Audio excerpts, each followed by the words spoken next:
ಕಲಬುರಗಿಯಲ್ಲಿ ಕೋಲಿ ಕಬ್ಬಲಿಗ ಸಮುದಾಯವು ಚಿತ್ತಾಪುರದಲ್ಲಿ ನವೆಂಬರ್ 2ನೇ ತಾರೀಕು ಪ್ರತಿಭಟನೆ ನಡೆಸುವುದಕ್ಕೆ ಮನವಿಯನ್ನು ಸಲ್ಲಿಸಿದ್ದಾರೆ. ಈ ಪ್ರತಿಭಟನೆ ಮೂಲಕ ಅವರು ತಮ್ಮ ಸಮುದಾಯವನ್ನ ಪರಿಶಿಷ್ಟ ಪಂಗಡಕ್ಕೆ ಸೇರಿಸುವಂತೆ ಕೇಂದ್ರ ಮತ್ತು ರಾಜ್ಯ ಸರ್ಕಾರದ ಗಮನ ಸೆಳೆಯುವುದಕ್ಕೆ ಮುಂದಾಗಿದ್ದು, ಕೋಲಿ ಕಬ್ಬಲಿಗ ಎಸ್ಟಿ ಹೋರಾಟ ಸಮಿತಿ ಮತ್ತು ಸ್ಥಳೀಯ ನೇತೃತ್ವದಲ್ಲಿ ಜಿಲ್ಲಾಧಿಕಾರಿಗೆ ಮನವಿ ಸಲ್ಲಿಸಿದ್ದು, ನಗರದಲ್ಲಿ ಸಮಗ್ರ ಪ್ರಸ್ತಾವನೆ ಸಲ್ಲಿಸುವ ಮೂಲಕ ನ್ಯಾಯಾಂಗ ಮತ್ತು ಆಡಳಿತಾತ್ಮಕ ಕ್ರಮಕ್ಕೆ ಒತ್ತಾಯ ಮಾಡಿದ್ದಾರೆ.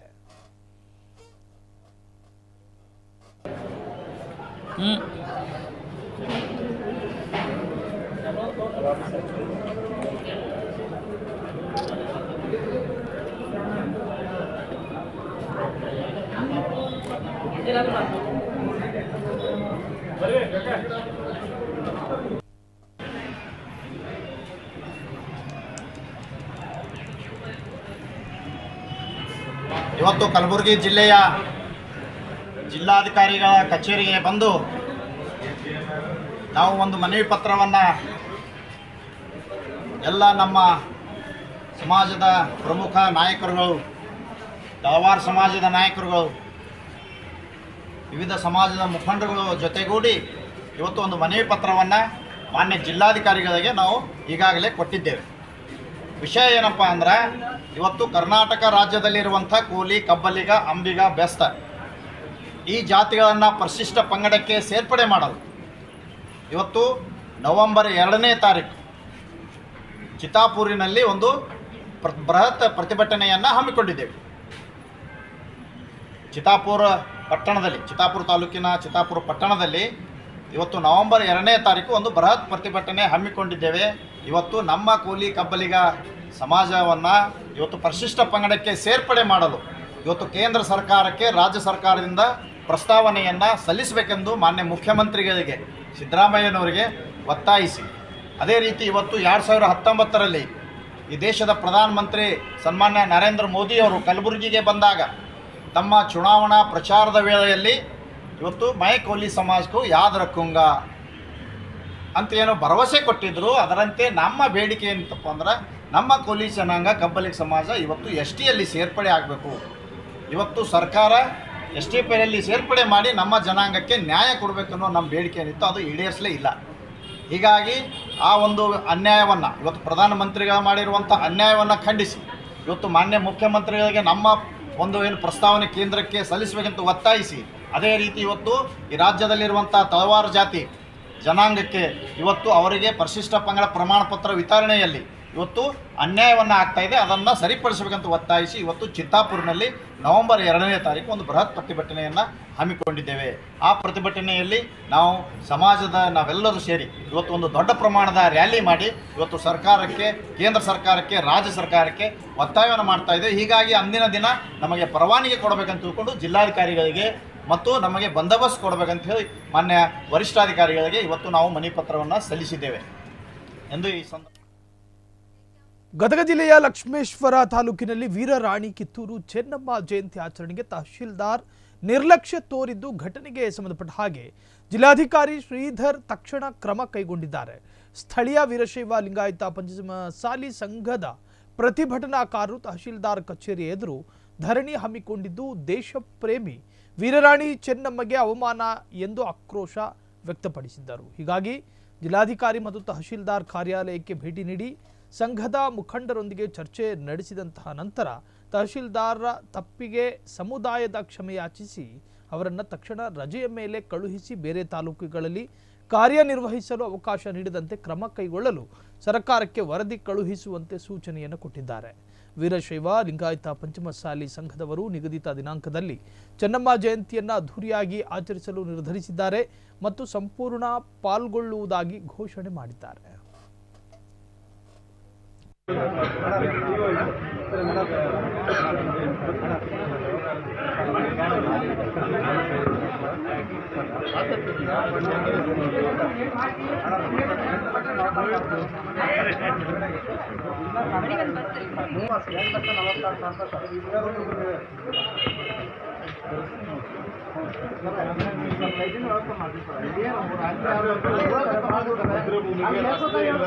ನೂರಕ್ಕೆ 110 ಭಾಗ ನಾನು ಬರ್ತೀನಿ ಅವತ್ತಿಲ್ಲಿ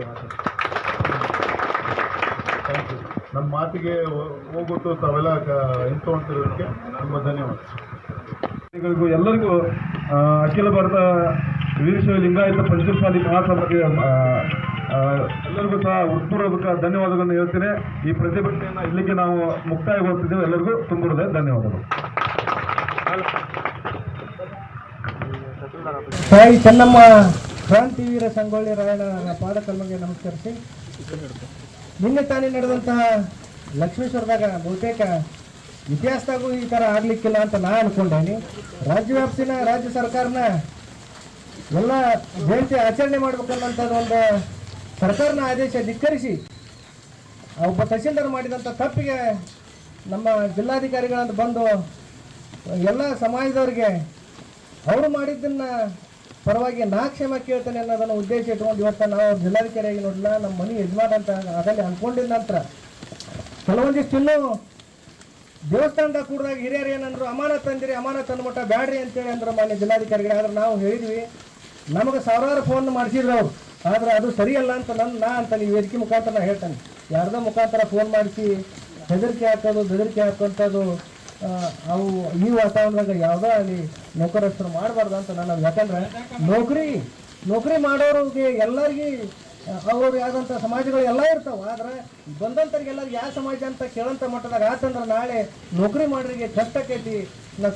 ಸಮಾಜಕ್ಕೆ ಒಬ್ಬರಿಗೆ ಅಂತಲ್ಲ, ಬಂದಂಥ ಎಲ್ಲ ಸಮಾಜಕ್ಕೆ ಗೌರವ ಕೊಡ್ಸಕ್ಕೆ ತಕ್ಷಣ ನೀವು ಎಲ್ಲ ತಾಲೂಕಾದ್ಯಂತ ತಹಸೀಲ್ದಾರಿಗೆ ಒಂದು ಎಚ್ಚರಿಕೆ ಕೊಡ್ರಿ. ಮುಂದೆ ಒಂದು ಅನಿಸಿಕೆಗಳಲ್ಲಿ ಮುಂದಿನ ದಿನಮಾನಗಳಲ್ಲಿ ನಾವು ತಿಳಿಸಿದಂಥ ಒಂದು ದಿನಾಂಕದಂದು ಅದ್ದೂರಿಯಾಗಿ ಚೆನ್ನಮ್ಮನ ಜಯಂತಿಯನ್ನು ಆಚರಣೆ ಮಾಡೋಣ ಅಂತ ತಿಳಿಸಿದಂಥ ಮಾನ್ಯ ಜಿಲ್ಲಾಧಿಕಾರಿಗಳಿಗೆ ಎಲ್ಲ ಲಕ್ಷ್ಮೇಶ್ವರ ಸಮಸ್ತ ಜನತೆ ಪರವಾಗಿ ಮತ್ತೊಮ್ಮೆ ಹೃತ್ಪೂರ್ವಕ ಧನ್ಯವಾದಗಳನ್ನು ಸಲ್ಲಿಸಿ, ಎಲ್ಲರಲ್ಲೂ ಸ್ವಾಭಿಮಾನ ತರಬೇಕಾದಂಥ ವಸ್ತು ಅಥವಾ ವಿಚಾರ 100ಕ್ಕೆ 99.999 ಅವ ಇಲ್ಲಿಗೆ ಬರೋದು ಅವಕಾಶ ಇಲ್ಲ ಅಂತ ನಾನು ಹೇಳೋಕ್ಕೆ ಇಷ್ಟಪಡ್ತೀನಿ.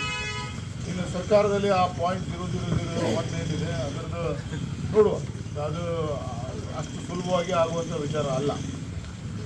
ಮತ್ತು ಇನ್ನೊಂದು ನಾನು ಹೇಳೋದು, ಚೆನ್ನಮ್ಮಂಗೆ ಅವ ಅಗೌರವ ತೋರದಂತ ನಾವು ಚೆನ್ನಮ್ಮನ ಜಯಂತಿ ಮಾಡೋದನ್ನ ನಿಲ್ಲಿಸಬಾರ್ದು. ನಾವು ಒಂದಿನ ಗುರುತು ಮಾಡಿ ಅದನ್ನು ಅದ್ದೂರಿಯಾಗಿ ಮಾಡೋಣ. ಚೆನ್ನಮ್ಮ ಒಂದು ಸಮಾಜಕ್ಕೆ ಸೇರಿದ ವ್ಯಕ್ತಿಯಲ್ಲ, ಪ್ರತಿಯೊಬ್ಬ ಭಾರತೀಯನಿಗೂ ಭಾರತದಲ್ಲಿ. ಕಲಬುರಗಿಯಲ್ಲಿ ವೋಟ್ ಚೋರಿ ಪ್ರಕರಣಕ್ಕೆ ಹೊಸ ತಿರುವು ಸಿಕ್ಕಿದ್ದು 2023ರ ಚುನಾವಣೆಗೆ ಮುನ್ನ ಆಳಂದ ಕ್ಷೇತ್ರವನ್ನು ಸುಮಾರು 6,000ಕ್ಕೂ ಅಧಿಕ ಮತದಾರರನ್ನ ಪಟ್ಟಿಯಿಂದ ಅಳಿಸಿ ಹಾಕುವುದಕ್ಕಾಗಿ ₹80 ಪಾವತಿಸಲಾಗಿದೆ ಎಂಬುದು ಎಸ್ಐಟಿ ತನಿಖೆಯಿಂದ ಬಹಿರಂಗವಾಗಿದೆ. ಈ ಪ್ರಕರಣದ ಬಗ್ಗೆ ಟ್ವೀಟ್ ಮೂಲಕ ಬಿಜೆಪಿಯ ವಿರುದ್ಧ ಕಟುವಾದ ಆರೋಪವನ್ನ ಹೊರಹಾಕಿದ ಸಚಿವ ಪ್ರಿಯಾಂಕ್ ಖರ್ಗೆ ಎಲ್ಲ ತನಿಖೆಗಳು ಪಕ್ಷದ ನಾಯಕರು ಮತ್ತು ಅವರ ಸಹಚರರ ಆಕ್ರಮಣವನ್ನು ದೃಢಪಡಿಸುತ್ತವೆ ಎಂದು ಹೇಳಿದ್ದಾರೆ. ಅವರು ಮತದಾರರ ಹೆಸರುಗಳನ್ನು ವ್ಯವಸ್ಥಿತವಾಗಿ ಅಳಿಸಿ ಪ್ರಜಾಪ್ರಭುತ್ವ ಪ್ರಕ್ರಿಯೆಯನ್ನು ಹಾಳು ಮಾಡುತ್ತಿದ್ದವರನ್ನ ಹೊಣೆಗಾರರನ್ನಾಗಿ ಮಾಡಿ ಜೈಲಿಗೆ ಹಾಕಲಾಗುವುದು ಎಂದು ಸ್ಪಷ್ಟಪಡಿಸಿದ್ದಾರೆ.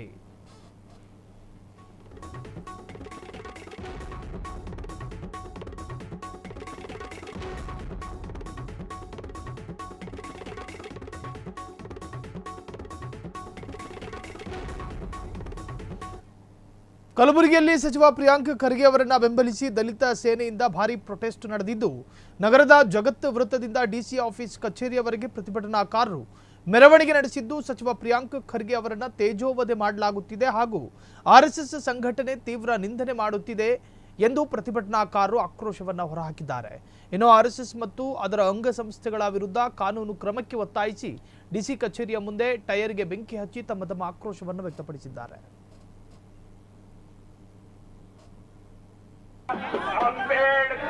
ಯಾರೋ ಅಂಬೇಡ್ಕರ ರಥ ಮಾತೆಗೆ ಹೊಸ ಬಟ್ಟೆ ಒಲಿದ ಟೈಲರ್ ಕುಲ ಕಸಬೋದಿಂದ ಕ್ಲಾಸನ್ನು ಹೊತ್ತೆಗೆ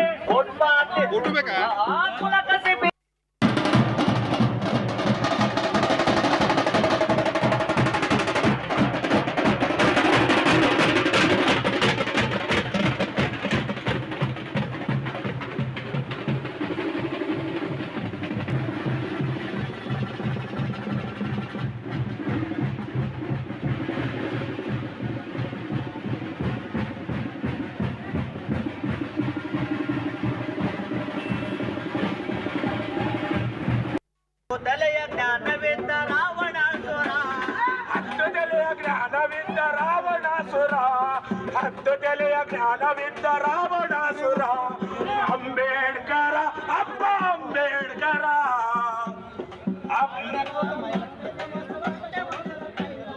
ಭಾರತ ಮಾತೆಗೆ ಹೊಸ ಬಟ್ಟೆ ಹೊಲಿದ ಟೈಲರ.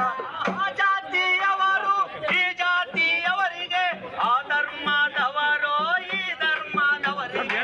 ಆ ಜಾತಿಯವರು ಈ ಜಾತಿಯವರಿಗೆ, ಆ ಧರ್ಮದವರು ಈ ಧರ್ಮ. ಕ್ಷಣ ಕ್ಷಣದ ಸುದ್ದಿಗಳಿಗಾಗಿ ಫ್ರೀಡಂ ಟಿವಿ ಸಬ್ಸ್ಕ್ರೈಬ್ ಮಾಡಿ, ಲೈಕ್ ಮಾಡಿ ಹಾಗೂ ಫಾಲೋ ಮಾಡಿ. ಹೊಸ ಸುದ್ದಿಗಳ ನೋಟಿಫಿಕೇಶನ್ಗಾಗಿ ಬೆಲ್ ಐಕಾನ್ ಮೇಲೆ ಕ್ಲಿಕ್ ಮಾಡಿ.